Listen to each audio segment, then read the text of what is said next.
Edexcel AS Business Studies Revision Screencast 4, Unit 1.3.4 Economic Considerations. In this unit, you need to know about the implications of government decisions for business in terms of interest rates, taxation and government spending, the consequences for business of unemployment, inflation and changes in the exchange rate. So let's begin with interest rates. Interest is the cost of borrowing money. Interest rates are set by the Bank of England with the primary objective of managing inflation. Inflation is a general rise in the price level throughout the economy, and we'll look at that in a bit more detail in a bit. But the Bank of England set the base rates of interest, and then the high street banks tend to follow the same trend. So if the base rate goes down, interest rates at the high street banks would also tend to go down. It's not a definite relationship and doesn't always happen, but that is the general trend. The high street follows the base rate of interest. So, if interest rates rise, the cost of servicing debt will also rise. That means the cost of the repayments on any loans or overdrafts or credit cards will also increase.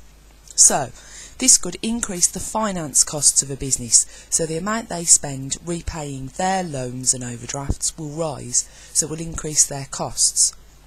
But interest rates will also, if they rise, reduce the disposable income of their customers, so give customers less money to spend. At the moment, interest rates are low, so the cost of servicing debt is also quite low, and the disposable income that customers have is relatively higher in terms of, the money that they spend paying off mortgages and things. So this isn't so much of an issue at the moment, but if interest rates rise, that could affect businesses in these ways. Taxation includes direct taxes such as income tax and corporation tax that are paid on income or profits, and indirect taxes such as VAT and excise duty. Excise duty is paid on things like cigarettes, alcohol and petrol. If the rate of corporation tax increases, then that will reduce the profit remaining after tax. So the amount of dividends that a company is able to pay to its shareholders, or the amount of retained profit it is able to keep for reinvestment, will be lower. Raising income tax will reduce the disposable income that individuals have to spend, so could lower the demand for a business's products or services. Obviously, indirect taxes also have an impact, so VAT has recently been increased to 20%, which makes the products that we buy more expensive. There is a planned 3% rise in, or 3 pence rise, I think it is, in excise duty on petrol that's planned for this summer. So that will affect all businesses, because it isn't just that they have to pay or collect that excise duty. It also affects how much money us as customers have to spend. So petrol's already at a kind of record level. I think unleaded is 139.9 pence a litre. So another 3 pence on top of that in terms of excise duty pushes it over 140. So we're looking at people now spending 60, 70, 80 pounds to fill up their car, which obviously reduces the amount of money individuals have to spend on anything else. And increasing costs of petrol and diesel affect how much it costs businesses to transport their products. So it isn't just hauliers, lorries and taxi companies and those sort of things who have to drive people for a living. It isn't just those businesses that are affected, it's everybody that's affected, because all businesses in some fashion have to ship their products. So taxation, and particularly changes in fuel excise duty, could be a real problem for businesses this summer. Government spending. Governments spend on 3 main things. The first one is what's known as transfer payments, so spending on benefits. Then there is spending on public services, such as education, healthcare, emergency services and armed forces, and that spending clearly provides jobs for people. Capital projects, so road improvements or building new schools or hospitals, usually the government put those projects out to tender and private firms bid to actually get that contract. So that can create jobs within the building industry, but it can also create a regional multiplier effect where the people who are working on the building project have money to spend and spend that in other local businesses, which brings prosperity to the area. So looking at implications of things for businesses, so we need to look at unemployment, inflation and exchange rates. So let's begin with unemployment. You need to make sure that you have a definition of unemployment, and there are two key definitions. One is the claimant count and one is the ILO measure. So the claimant count counts unemployment as the number of people claiming unemployment benefit. The ILO measure, or the International Labour Force measure, counts somebody as unemployed if they've been out of work for the last 4 weeks and would be able to start work in the next 2. So it isn't as simple as saying someone who doesn't have a job, because you may not have a job at the moment, but you wouldn't be classed as unemployed. So you need to get that clear in your exam. So obviously unemployment has a big impact on the individual. If you're suddenly made unemployed, you would have a fall in your income. It might affect your self-esteem. You might also have issues with people feeling as though they're losing their skills, and it affects then their confidence to go for other jobs.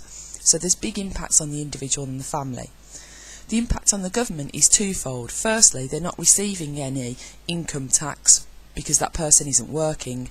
They're probably receiving less VAT and excise duty because they're going to be spending less, but at the same time the government then has to pay out transfer payments, so benefits to those people who are unemployed. So it earns less money in terms of tax from these people and has to pay them benefits.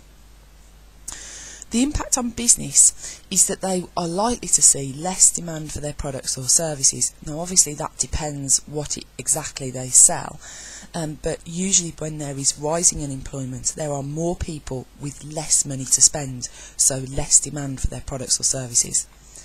But businesses might see fewer wage demands from employees.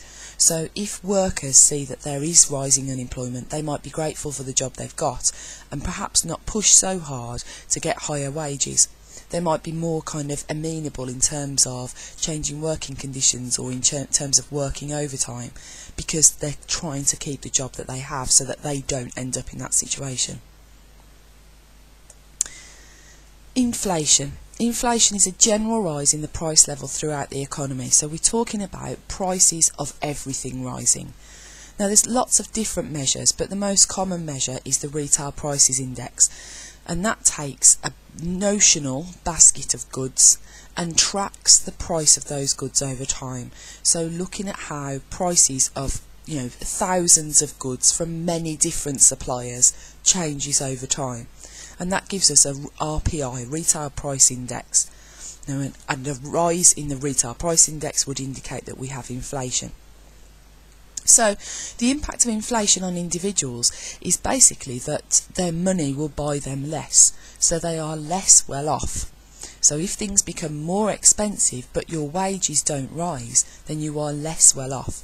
So individuals may try to negotiate pay rises with their employer. Impact on the government is that they will be under pressure to increase transfer payments, increase the level of benefits to protect the most vulnerable in society from becoming, like lowering standards of living for the vulnerable people in society, so the people on benefits, or on pensions, for example. So there's the problem for government. That's the sort of pressure that they would have to increase transfer payments to try and maintain the standards of living for the poorest in our society. Impact on business of inflation. First of all is menu costs. If their costs become more expensive, so if a business's costs rise, they will wish to pass at least some of that on to the customer if they can, in the form of higher prices. So that kind of creates more inflation. But in the process of doing that, when they put their prices up, businesses will have to change websites, catalogues, price lists, menus. So they would have to change the prices on their advertising materials as well. And that in itself imposes a cost, and that's what we call menu costs. Businesses would also want to look around for the cheapest supplier to buy their parts from, and that's a cost we know as shoe leather costs. It kind of goes back to the olden days where we had to walk around looking for the cheapest supplier, and you'd wear out the leather on the bottom of your shoes. So shoe leather costs means the cost associated with searching for the cheapest supplier, so the time associated with actually sourcing the cheapest materials. A business might find they've got higher wage demands from their workers because workers will be less well off because everything they want to buy will be more expensive, so they might find that their workers push for higher wages to maintain their standards of living. They might also have more difficulty negotiating future prices with their customers. So if it's difficult for them to know how the cost of their components are going to change, then it will be very difficult for them to set a price for their customers for something that they might be supplying in 6 or 12 months' time. Exchange rates. The exchange rate expresses one currency in terms of another. So if we look at this example on here, which was taken yesterday, which was on the 12th of April, this exchange rate shows that £1 is the equivalent to 1.59 US dollars. So we can buy $1.50 for each pound. So if the pound appreciates, that means rises in value. So if the pound had appreciated, we would be able to buy more dollars with our pound.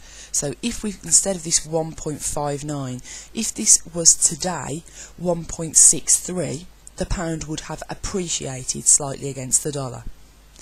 Depreciation means that the pound has fallen in value. So if I looked at this today and it was 1.45, so we could buy less dollars with our pound, that would be the pound depreciating against the dollar. Now we have a free floating exchange rate, so it's changing all the time. And there's lots of different forces that influence the exchange rate. How many people want to come on holiday here, who wants to buy our exports, with speculative demand, what people think is going to happen to our currency, people wanting to save in our banks if our interest rates are higher. All of those things influence how many pounds people want to buy. The more pounds people want to buy, the higher the pound will become, the more it will appreciate. The less people want to buy our pounds and the more people want to sell pounds to buy other currencies, then we would see depreciation in the pound. So if the pound appreciates, then it means people in America, for example, would need to spend more dollars to buy the pounds they need to buy our exports. So it makes exports more expensive. So businesses who are exporting are likely to see less demand unless they can leave the price the same to their foreign customers and absorb the exchange rate difference themselves. Now, domestic companies would also suffer if the pound appreciates, because imports then become cheaper, because we can buy more foreign currency with our pounds, which makes it cheaper for us to buy imported goods. So a depreciation of the pound would be the opposite. Depreciation of the pound means the pound is weaker, or conversely, other currencies are stronger compared to the pound, so it makes exports cheaper and imports more expensive. So we should see more demand for domestic goods. So that's the end of this revision screencast. I hope you found it useful. Good luck in your revision and your exams, and thank you for listening.